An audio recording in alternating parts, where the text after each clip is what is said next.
তো বন্ধুরা, আজকের ব্লগটা আমি এখান থেকেই শুরু করছি। তো সকাল সকাল এইদিকে দেখো দো ভাজা করে নিয়েছি, আর সঙ্গে তো অনেক কিছু ভাজা করে নিয়েছি। এগুলো সবগুলো একখানে মাখবো আর হচ্ছে তেলানি চা করবো। তো সবাই বলছে যে আজকে তেলানি চা খাবে, তো চলো তাড়াতাড়ি করে চাটা খেয়ে নিই। তো সবাই একসঙ্গে বসে পড়েছি চা খেতে, আর গরম গরম হচ্ছে তেলানি চা খেলে পরে কী হয় বলো তো, গলায় যদি কফ বাঁধে তাহলে কিন্তু কফ পরিষ্কার হয়ে যায়। তো সেজন্য কিন্তু আমরা সবাই তেলানি চা খাই। এখানে রসুন দেওয়া থাকে, কাঁচা লঙ্কা দেওয়া থাকে, তারপর হচ্ছে তো আদা দেওয়া, তেজপাতা দেওয়া, সব কিছুই দিয়ে এই যে চাটা করা হয়, খুব টেস্টি লাগে জানো। আর বিশেষ করে আমাদের রাজবংশীদের সবার বাড়িতে কম বেশি করে এই যে ঠান্ডার দিনে তেলানি চা, দো ভাজা, চাল ভাজা এগুলো কিন্তু হবেই। তার সঙ্গে যদি আবার মুড়ি টুড়ি, মানে যার যেরকম আর কি খাওয়ার রুচি, তো সেরকম করেই ওরা খাবে। তো সবাই চা খেতে বসি, আর রাজের বাবা বলছে যে চাটা খুব ভালো হয়েছে, তো সেজন্য ও আবার নিয়ে নিল চা।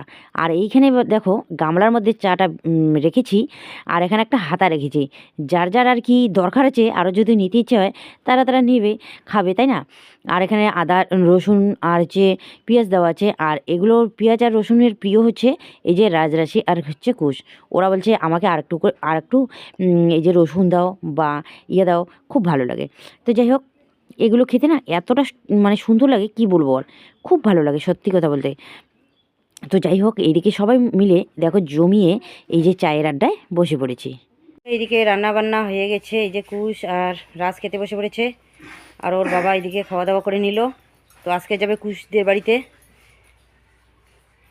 কুশ থাকবে, কুশ যাবে না। তো মা যাবে আর রাজের বাবা যাবে। তো বন্ধুরা, এইদিকে দেখো আজকেও এই যে মা যাচ্ছে মেয়ের বাড়িতে।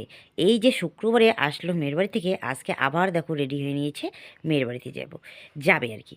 তো যাই হোক, এই দিকে দেখো রাজের বাবা আর মা এইদিকে চলে যাচ্ছে, আর বাড়ি ঘর দূর ফেলে রেখে এই যে দেখো চলে যাচ্ছে, আর আমার এতগুলো কাজ সামলাতে হয়। তো বন্ধুরা, এইদিকে রান্না বান্না খাওয়া দাওয়া হয়ে গেছে, ওরা তো চলে গেল ওইদিকে। আর আমি এদিকে বাসন কোসন মাজলাম, কড়াইটা মাজলাম, ছোটো হাঁড়িটা মাজলাম। তো কড়াইটা মাজা কমপ্লিট করতে পারিনি, কারণ এত মানে জাম হয়ে আছে কড়াইটা। ওটা দোকানের কড়াই তো, ভিতরটা মাজছি, বাইরের দিকটা আছে। তো যাই হোক, আজকে একটু মাজলাম, কালকে একটু মাজবো, এরকম করেই মাজতে হবে। ওটা খুব ঝামেলা আছে ওটা মাজতে গেলে। তো মাজা ঘষা করে এইদিকে একটু বিছানায় বসলাম, অল্প একটু বিশ্রাম নিয়ে তারপর এইদিকে গরুকে জল দেব। তো এই বিছানাটা তুলেছি, আর ছোট বিছানাটা এখনও তোলা হয়নি, ওটা আবার তুলতে হবে, ওটা পরিষ্কার করবো। আর রাজ আর কুশ এইদিকে স্কুলে যাওয়ার জন্য রেডি হয়ে নিয়েছে, স্কুলে আজকে প্রোগ্রাম আছে, ওরা সবাই যাবে, আমরা রাত্রিবেলা যাব, ওরা এখন যাবে। তো চলো তাড়াতাড়ি করে কাজগুলো করে নেই। তো ছাগলটা আবার ওইদিকে রৌদ্রে আছে, ছাগলটা আবার ছায়ার মধ্যে আনতে হবে। তো বন্ধুরা, এইদিকে দোলার মধ্যে ছাগল এনেছি, ছাগলটা বেঁধে এইদিকে চলে আসলাম। এই যে রাশি ওরা এইদিকে ঘাস কাটছে ছাগলের জন্য, বেশি না, অল্প একটু ঘাস কেটেই নিয়ে যাবে। এই যে ছাগলের জন্য কাটবে, সেই ঘাস হয়েছে, কিন্তু এগুলোর মধ্যে না ঘাস মারা দিয়ে দিবে, আজকে না হোক কালকে তো ঘাস মারা দিবেই। আমি এইদিকে ছাগল বেঁধে এইদিকে চলে আসলাম আমাদের বাগান বাড়িতে। আর আমাদের বাগান বাড়ি এটা, আর বাগান বাড়ির নিচে হচ্ছে দেখো এইদিকে নদী। তো দেখো এই যে এই দিক দিয়েই নামতে হবে, এই দিক দিয়ে নামতে হবে। তো নামবো না আমি, কারণ ওইদিকে যাবো না। আর এইদিকে দেখো নদী, আমাদের এটা হচ্ছে দোলং নদী। তো বর্ষার সময় একদম নদী ভরে যায়, এই বাগান বাড়িতে জল উঠে, কিন্তু এখনকার দিনে এই যে দেখো নালা বেয়ে যাচ্ছে। আর ওইদিকে দেখো ধান ধান গাড়ে জমিটার, মানে নদীর মধ্যে এই যে এইগুলোর মধ্যে ধান গাড়ে। ওই যে দেখো ওইদিকে, ওই যে দেখা যায় ওইদিকে ধান লাগাইছে। আর এইখানে না আমরাও আগে ধান চাষ করতাম এই জমির মধ্যে, এইদিকে ওইদিকে আর একটা ছোট্ট নালা করে দিতাম, ওইদিকেই জল যেত। কিন্তু এখন আমাদের এই জমিটা না অনেকটা উঁচু হয়ে গেছে, চলো ভালো করে দেখাই।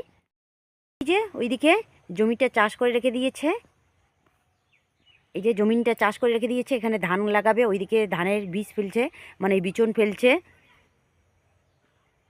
আর এই দিকে দেখো নদীটা, এই যে এই যে নদীটা, এই যে দেখো এই দিক দিয়ে অনেক দূরে কিন্তু ওই দিকে চলে গেছে। আর এই যে দেখা যাচ্ছে এই এই জায়গাটা, এই জায়গাটা এইখানে না আমরা আগে ধান চাষ করতাম, কিন্তু এখন না এই দিকটা অনেকটা উঁচু হয়ে গেছে, তো সেজন্য চাষ করি না। আর এখানে কিন্তু গরুর হাল না, এগুলো না কোদাল দিয়ে কেটে কেটে জমিটা আর কি পরিষ্কার করতে হয়। তো দেখো, তো সেজন্য আর চাষ করি না। আর ওই দিকটাও দেখো কতটা উঁচু হয়ে গেছে।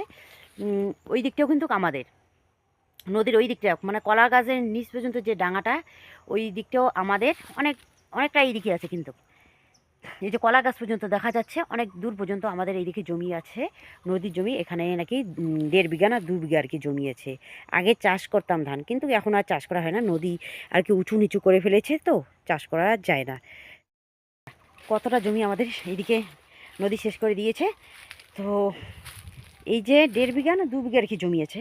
তো এখানে যদি আর কি ধান চাষ করা যেত, মানে আগে যে করতো অনেকগুলো কিন্তু ধান হতো, কিন্তু এখন আর হয় না। আর ওইদিকে আমাদের ভুট্টা ক্ষেতের, মানে আলু ক্ষেতের ওই দিকেও কিন্তু অনেকটা জমি একদম নদী ভেঙে নিয়ে গেছে। চলো তোমাদেরকে সেটাও আর কি একটু শেয়ার করে নিচ্ছি, ঠিক আছে। আর এটা হচ্ছে আমাদের বাগান বাড়ি। এই যে বাগান বাজার 2-একটা করে আছে, তো এটাই আর কি। এই যে আমাদের বাড়ি, ঠিক আছে। আর বাড়ির নিচে এই যে ভুট্টা ক্ষেত, আর এটা হচ্ছে আমাদের আলু ক্ষেত। আর এই যে দিকে দেখো, এই যে দিকটা দেখা যাচ্ছে না, এই যে আলু ক্ষেত, আর এইখান থেকেই একদম নদী ভেঙে নিয়ে গেছে। দেখো এখানে আর চাষ করা যায় না, অনেক বড় গর্ত হয়েছে।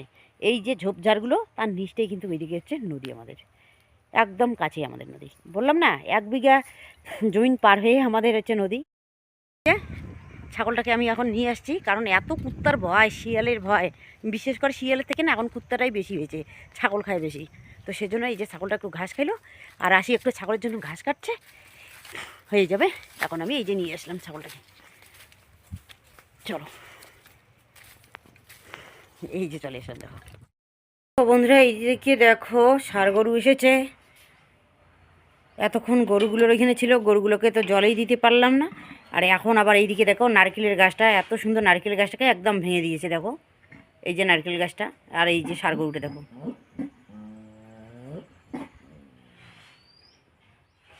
এই ষাঁড় গরুটার না নাকটা কাটা, আর এই একটু বেশি কিন্তু খচ্চর। দেখো সব সময়ের জন্য আসে, আর এই জায়গাটা যে গোবর যেখানে আছে না নারকেল গাছটা, এই জায়গাটা এই যে একদম পা দিয়ে খুঁড়ি খুঁড়ি একদম শেষ করে দেয়। মনে হয় এখন সুপারি গাছটা ভাঙবে। আগে একটা ওইখানে সুপারি গাছ ছিল, ওইটা ভেঙে ফেলে দিয়েছে। তো দেখো এত সুন্দর নারকেল গাছটা, এই দিকে একটা নারকেল গাছ আর এই দিকে একটা ছিল। দেখো ওই নারকেল গাছটা ভালোই আছে, আর এই গাছটা এখনই দেখো শেষ করলো, একদম সারে সর্বনাশ করে দিয়ে দিল এত সুন্দর গাছটা। আমরা এখন যাচ্ছি মেলা বাড়িতে। মা দেখ, মা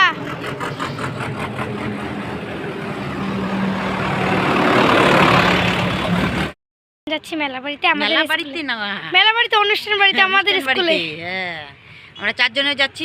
চলো যাই, তাড়াতাড়ি করে যাই, গিয়ে তোমাদের সঙ্গে অবশ্যই শেয়ার করব। টাটা। আমার ওখানে অনেকগুলো ফ্রেন্ড আসবে, তো তোমাদের সঙ্গে শেয়ার করব।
পল্লবী বাজারে শীতে বাজছে।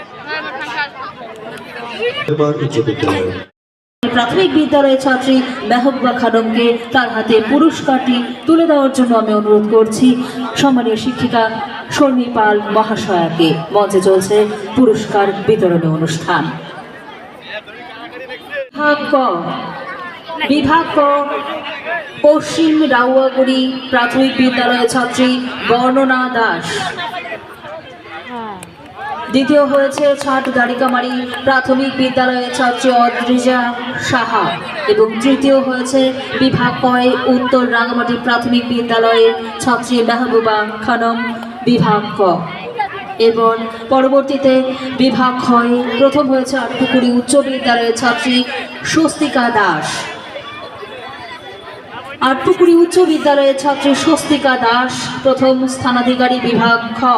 দ্বিতীয় হয়েছে আটপুকুরি উচ্চ বিদ্যালয়ের ছাত্রী বনশ্রী দাস এবং তৃতীয় হয়েছে অনুষ্ঠান প্রথম হয়েছে সংহতি দাস ঘুপসাডাঙ্গা প্রামাণিক উচ্চ বিদ্যালয়, দ্বিতীয় হয়েছে অরঙ্গেবাদ উচ্চ বিদ্যালয়ের ছাত্রী সৃজা সরকার এবং তৃতীয় স্থান লাভ করেছে মিমি দাস ঘুপসাডাঙ্গা প্রামাণিক উচ্চ বিদ্যালয়। আপনাদের সকলের কাছে অনুরোধ একটা জোরদার উচ্চ বিদ্যালয়ের ছাত্রী সৃজা সরকার এবং তৃতীয় স্থান লাভ করেছে ঘোকসাডাঙ্গা উচ্চ বিদ্যালয়ের প্রামাণিক উচ্চ বিদ্যালয়ের ছাত্রী মিমি দাস। তাদের হাতে পুরস্কার তুলে দিচ্ছেন ইন্দাস কলেজের অধ্যাপক সম্মানীয় পরিমল বর্মন মহাশয়। সবাই মিলে একটা জোরে করতালি হোক।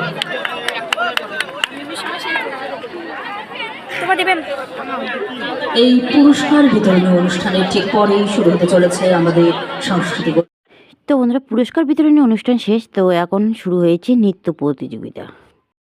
তো বন্ধুরা, এইদিকে দেখো অনুষ্ঠান জাঁকজমকভাবেই হচ্ছে। অনুষ্ঠান দেখো কত সুন্দর, আর এইদিকে ছোটো ছোটো টুনি বাল্ব দিয়ে কত সুন্দর করে স্কুল মানে সেই স্কুলের ওই দিকটাও সাজিয়েছে, আর অনেক বড় প্যান্ডেলও করেছে, আর লোকজন এত হয়েছে তো কি বলবো। আর দেখো লোক মানে অনেক অনেক লোক হয়েছে। তো প্রথম দিন আসছিলাম আর দ্বিতীয় দিন আসতে পাইনি, আজকে হচ্ছে তৃতীয় দিন, মানে আজকে অনুষ্ঠান শেষ, তৃতীয় দিন। তো যাই হোক, এইদিকে অনেক মানে লোকজনে এসেছে আর অনেক আনন্দও হচ্ছে, তার মধ্যে একটা নিরানন্দও কিন্তু ছিল। কি বলো তো, রাজের দেখা পাচ্ছি না, রাজ আর কুশ যে কোথায় গিয়েছিল খুঁজতে খুঁজতে হয়রান হয়েছিলাম জানো। তারপর বাড়িতে ফোন করছিলাম, তো বাড়িতেও নাকি যায়নি। তারপর এরকম করতে করতে আর আমি না অনুষ্ঠানটা সেরকম করে উপভোগ করতেই পারিনি জানো। এদিকে মনটা ছটপট করছে যে ছেলেটা যে কোথায় গেল, তাই না। এরকম করে খুঁজতে খুঁজতে অনেকক্ষণ বাদে রাজ আর কুশকে তখন পেয়েছিলাম ঠিকই, কিন্তু তারপর আর অনুষ্ঠান মানে দেখিনি, চলে এসেছিলাম বাড়িতে। আর এইদিকে দেখো কতগুলো লোকজন হয়েছে, এর ভিড়ের মধ্যে কোথায় খুঁজবো বলো আজকে। এদিক সেদিক মানে তন্ন তন্ন করে খুঁজছিলাম, কিন্তু কোথায় ওরা যে ছিল ওরাই জানো। তো যাই হোক, অনুষ্ঠানটা ভালোই হয়েছে কিন্তু। আর এইদিকে যে বাড়িতে আসবো, আমাদের ওইদিকে লোকও পাচ্ছিলাম না জানো। আর তোমাদের দাদা হয়তো অনেক দেরি করে গিয়েছিল, আমরা বাড়ি এসেছিলাম তারপর অনুষ্ঠানে গিয়েছিল, কারণ দোকান আছে। আর পাশের বাড়ির টোটো ছিল, টোটোকে বললাম টোটো আসবে না, এত মানে টোটো খুঁজছিলাম জানো। 2024 আমাদের বিদ্যালয়ের কৃতি ছাত্রছাত্রীরা যারা রয়েছে, রেজ্জাক হোসেন, রাজদীপ দাস, জয়দেব দাস, বনশ্রী দাস, মৌসুমী পারভিন এবং তানিশ বর্মন, তোমরা যদি থেকে থাকো খুব দ্রুত মঞ্চে চলে আসবে। তো বন্ধুরা, এইদিকে দেখো কত সুন্দর সুন্দর নৃত্য হচ্ছে, তারপর হচ্ছে কি নাটক হয়েছিল। তো নাটকটাও তোমাদের সঙ্গে শেয়ার করা হয়নি, অনেক কিছুই আর কি হয়েছিল, তখন আর সেরকম করে শেয়ার করতে পারিনি, কারণ যতটুকু একটু মানে রাশি শেয়ার করেছে ততটুকুই। যাই হোক, আর এইদিকে সুমন মজুমদার আসবে জি বাংলা মানে বাংলা ড্যান্স থেকে আর কি, সুমন মজুমদার, কিন্তু ততক্ষণ আমরা ছিলাম না, কারণ এইদিকে দেখো বাচ্চা কাচ্চা নিয়ে, তার মধ্যে আগের দিনেও নাকি একটু গণ্ডগোল হয়েছিল, তো সেটাও আবার ভয় লাগে, যেহেতু আমাদের ওই দিকের কেউ যায়নি, শুধু আমি গিয়েছিলাম। এই যে পাঁচটা বাচ্চাকে নিয়ে একটা ভয় থাকে না, তাই না, যে কীভাবে আসবো, বাড়িতে না আসবো। তো আর অনেক টোটো খোঁজার পর জানো একটা টোটো পেয়েছিলাম, তো টোটোয় করে আসছিলাম। তো যাই হোক, ভালোই বাড়িতে পৌঁছেছিলাম। আর আমাদের এই অনুষ্ঠানটা তোমাদের কেমন লাগলো অবশ্যই কিন্তু কমেন্ট করে জানিয়ে দিও। তো যাই হোক, বেশি আনন্দ করতে পারিনি, কারণ এইদিকে ছেলেকে খুঁজতে খুঁজতে আমি হয়রান ছিলাম। আর দুপুরবেলাও তো আসতে পারিনি সেরকম করে, মানে আসার কথা ছিল, কিন্তু শেষমেশ আর আসতে পারিনি আমি। তো বন্ধুরা, এই যে আমরা অনুষ্ঠান বাড়ি থেকে চলে আসলাম বাড়িতে, কারণ রাজ ওরা আগে গিয়েছিল, ওদেরকে আর থাকতে ইচ্ছে করছে না, তো সেজন্য আগে এসছি। আর এখনও কিন্তু সুমন মজুমদার উঠেই নি মঞ্চে, তাই না, তোরা তার আগে এই যে ওর কথা দেখো। তো চলে আসলাম। তো যাই হোক, এখন আবার রান্নাবান্না করতে হবে, খাওয়া দাওয়া করতে হবে, অনেক কাজ আছে। চলো কী কী রান্না করি পরে তোমাদের সঙ্গে অবশ্যই শেয়ার করবো। তো বন্ধুরা এইদিকে দেখো দুপুরবেলা যাওয়ার কথা ছিল, যে ভাবছিলাম যে দুপুরবেলা যাব, ওইখানে প্রদর্শনী অনেক কিছু আর কি দেখার মতো ছিল, কিন্তু সেটা আর হয়নি মার জন্য। কারণ মা এদিকে বাড়িতে ছিল না, ছোটো ননদের বাড়িতে গিয়েছিল। কারণ ওখানে মানে ছোটো ননদের বাড়িতে একটু ঝামেলা ছিল, তো সেই জন্য গিয়েছে। মা এমনিতে কিন্তু ঘুরতে যায়নি, তো সেটা তোমাদেরকে বলছি। তো ঠিক আছে বন্ধুরা, আজকের ব্লগটা আর বেশি বড় করছি না, এখানে শেষ করছি। শুভরাত্রি।